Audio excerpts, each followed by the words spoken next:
Hello dear loving student, कैसे हैं बेटा आप लोग। तो मैं लेकर आ गया आपके इवनिंग के ब्रेकफास्ट के साथ बेस्ट क्वेश्चंस।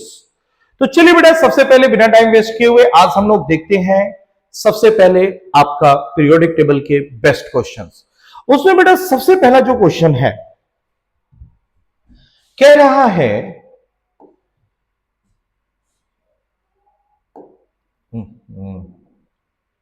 यस, देखिएगा बेटा, कह रहा है second ionization potential lithium, beryllium और बोरॉन। बेटा इसका कॉन्फ़िगरेशन आप लोग जानते हैं 2s1 होता है, ये 2s2 होता है, ये 2s2 2p1 होता है।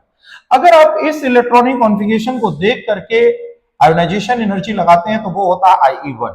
इसका मतलब सेकेंड देखना है तो इससे एक इलेक्ट्रॉन निकालना पड़ेगा। ये 1s2 हुआ, ये 2s1 हुआ और ये 2s2 हुआ।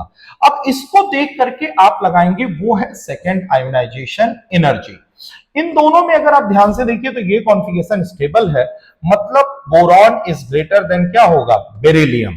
और इसका कॉन्फ़िगरेशन सबसे ज्यादा स्टेबल है, हीलियम है और साइज छोटी भी है, इसलिए सबसे ज्यादा होगा लिथियम। तो आप देखिए लिथियम, बोरॉन और beryllium, answer B is correct. चलिए come to the next question. अगला क्वेश्चन है बेटा आपका, पूछा जा रहा है इसमें कि which of the following metal would you expect to have a highest third ionization energy. पहले तो देखिए जरा क्रोमियम के इलेक्ट्रॉनिक कॉन्फ़िगरेशन को। Chromium, this is 3d5 4s1 और दो इलेक्ट्रॉन रिमूव कर दिया, this become 3d4। And the vanadium, scandium, titanium, vanadium is 23, this become 3d3 4s2, दो इलेक्ट्रॉन रिमूव किया तो 3d3। फिर आता है आपका manganese, this is 3d5 4s2, दो इलेक्ट्रॉन रिमूव किया तो 3d5। Iron is 3d6 4s2, दो इलेक्ट्रॉन रिमूव किया तो 3d6 हो गया। अब इनमें देखिए कौन सा कॉन्फ़िगरेशन स्टेबल है। 3d5 is half filled. Half filled configuration stable होता है क्योंकि वहां पर एक्सचेंज ऑफ एनर्जी होती है और उस एक्सचेंज ऑफ एनर्जी की वजह से हम लोग कहेंगे मैग्नीज का सबसे ज्यादा होगा। आंसर हो गया आपका C. Now come to the third question. यहां पे देखिए तीसरा क्वेश्चन क्या कह रहा है। तीसरा क्वेश्चन है आपका इलेक्ट्रोनेगेटिविटी से। देखिए मैं आपको बता दूं जरा इलेक्ट्रोनेगेटिविटी के बारे में। Lithium, beryllium, boron, carbon, nitrogen, oxygen, fluorine. मैंने ट्रिक बता रखा है, इसको 1 से शुरू करिए, 0.5 जोड़ते चले जाइए, 2.5, 3, 3.5 और ये होता है 4। इसी तरह आप सोडियम से शुरू करिए, sodium, magnesium, aluminium, silicon, phosphorus, sulphur और क्लोरीन। इसको आपने 0.9 से शुरू किया, 1.2, 1.5, 1.8, 2.1, 2.5 और ये हो गया 3। ठीक है, अब आपको देखना है तो सबसे ज्यादा किसका लग रहा है, नाइट्रोजन का 3 लग रहा है।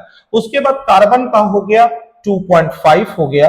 फिर उसके बाद आप देखिए तो फास्फोरस का कितना है, 2.1 है और फिर सिलिकॉन का कितना है, 1.8 है। तो ये हो गया आपका इलेक्ट्रोनेगेटिविटी का ऑर्डर और आंसर हो गया हमारा बी। चलिए अगले क्वेश्चन में आते हैं। नेक्स्ट क्वेश्चन है क्वेश्चन नंबर 4। ठीक है ना, बहुत ही अच्छा क्वेश्चन है। मैंने आपको कॉन्सेप्ट बताया था बेटा कि जैसे मान लो m एक एटम है और ये इलेक्ट्रॉन लेके m माइनस बना रहा है। आप जानते हैं आप m की बोलते हैं इलेक्ट्रॉन गेन एंथैल्पी जब इधर से गए, और अगर m माइनस का बोलना हो तो m माइनस जब इधर आया तो इसका बोलते हैं आयोनाइजेशन एनर्जी। मैंने आपको एक कॉन्सेप्ट बताया था बेटा कि कभी भी आपको आयोनाइजेशन एनर्जी अगर एनायन का निकालना हो, किसका निकालना हो, एनायन का, तो हमेशा आप उसके न्यूट्रल एटम की इलेक्ट्रॉन एफिनिटी देखिए। Ionisation energy of anion is the electron gain enthalpy of neutral atom, यानी ऑक्सीजन, सल्फर, सेलेनियम और टेलेनियम, इनका आपको देखना है इलेक्ट्रॉन गेन एंथैल्पी। और इसके इलेक्ट्रॉन गेन एंथैल्पी का ऑर्डर आप जानते हैं, sulphur, selenium, oxygen, then T. E exception होता है, आप जानते हैं ऑक्सीजन की साइज छोटी होती है, चार्ज डेंसिटी ज्यादा होती है, इलेक्ट्रॉन लेने की टेंडेंसी कम होती है, इसीलिए आयोनाइजेशन एनर्जी में सबसे ज्यादा S माइनस का होगा। चलिए बहुत अच्छा क्वेश्चन था, ये बेस्ट क्वेश्चन है ये। चलिए बेटा इसमें आते हैं हम लोग इलेक्ट्रोनेगेटिविटी। देखिए सबसे पहले इलेक्ट्रोनेगेटिविटी ऑफ कार्बन सिलिकॉन, ठीक है ना, सी कार्बन सिलिकॉन और फिर CH4 है। तो जाहिर सी बात है, देखिए अगर कार्बन और सिलिकॉन में अगर हम लोग देखते हैं तो कार्बन की इलेक्ट्रोनेगेटिविटी जो है वो बहुत ज्यादा इसलिए भी है क्योंकि फ्लोरीन मोस्ट इलेक्ट्रोनेगेटिव है, वो इलेक्ट्रॉन को खींच करके इसके ऊपर पॉजिटिव चार्ज को क्या किया है, बढ़ा दिया है। कार्बन को खींच करके उसने यहां पे नेगेटिव चार्ज को क्या किया है, बढ़ा दिया है। कार्बन और सिलिकॉन में इलेक्ट्रोनेगेटिविटी ऑफ सेंट्रल एटम, यहां देखिएगा थोड़ा सा यहां पर जो है आपका डाउटफुल है, ठीक है ना। अगर इन दोनों में देखना हो तो कॉन्सेप्ट सही है, लेकिन carbon silicon germanium tin lead ऊपर से नीचे आने पर जो है आपकी इलेक्ट्रोनेगेटिविटी जो होती है वो घटती है। चलिए इसको थोड़ा सा हम लोग अभी डाउटफुल में रखते हैं इसको यहाँ पे। फिलहाल अगर इन दोनों में देखना हो तो ये ज्यादा होगा, ये सही है। फिर हम लोग देखते हैं हाइड्रेशन एनर्जी, जिसके ऊपर चार्ज डेंसिटी ज्यादा होती है उसकी हाइड्रेशन एनर्जी क्या होती है, ज्यादा, सही है। इलेक्ट्रिकल कंडक्टिविटी F-Cl-S-2, इसकी चार्ज डेंसिटी ज्यादा है तो इसका जो है हाइड्रेशन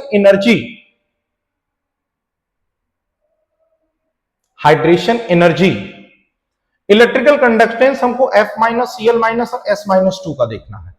तो देखिए यहां पे हाइड्रेशन ज्यादा है, अगर इन दोनों में देखें तो इसका भी जो होगा इलेक्ट्रिकल कंडक्टेंस, हाइड्रेशन ज्यादा है तो इसका इलेक्ट्रिकल कंडक्टेंस क्या होगा, कम होगा।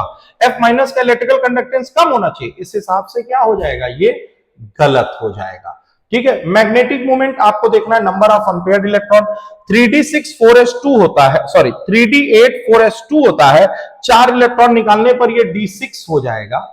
Scandium titanium vanadium 3d3 4s2 होता है, ये 3d2 हो जाएगा। और ये beryllium magnesium calcium strontium barium radium, तो ये बेटा तो 2 इलेक्ट्रॉन निकालने पर 0 हो जाएगा। तो अनपेयर्ड इलेक्ट्रॉन यहां ज्यादा है तो मैग्नेटिक मोमेंट यहां पर क्या होगा, ज्यादा होगा। तो देखिए बेटा यहां पर जो है ये वाला आंसर गलत है, क्योंकि आप जानते हैं F- और Cl- में इसकी साइज जो है वो छोटी है, चार्ज डेंसिटी ज्यादा होगा, हाइड्रेशन ज्यादा होगा, तो मोबिलिटी इसकी क्या हो जाएगी, कम हो जाएगी, ठीक है ना। तो यहां पर एक कॉन्सेप्ट था, ये वाला बेटा थोड़ी सी मिसप्रिंटिंग है, यहां पे ये CH4 यहां पर नहीं है, ये CF4 और SiH4 है। तो CF4 में फ्लोरीन इलेक्ट्रोनेगेटिविटी ज्यादा है तो वो ज्यादा इलेक्ट्रॉन डेंसिटी घटा देगा, इसलिए CF4 की कार्बन की इलेक्ट्रोनेगेटिविटी क्या हो गई है, ज्यादा हो गई है। चलिए अगला question and the last question, which of the following compound is most acidic. बेटा हम लोग कहते हैं जिसकी इलेक्ट्रोनेगेटिविटी ज्यादा होती है वो ऑक्साइड जो होते हैं वो मोस्ट एसिडिक होते हैं। अगर अलोंग द ग्रुप हम बढ़ते हैं, अलोंग द ग्रुप बढ़ने पर ऑक्साइड का बेसिक नेचर घटता है, लेकिन एसिडिक नेचर क्या करता है, बढ़ता है। ये था बेटा आपका evening breakfast. Thank you so much, मिलते हैं बेटा फिर नेक्स्ट क्वेश्चन के साथ।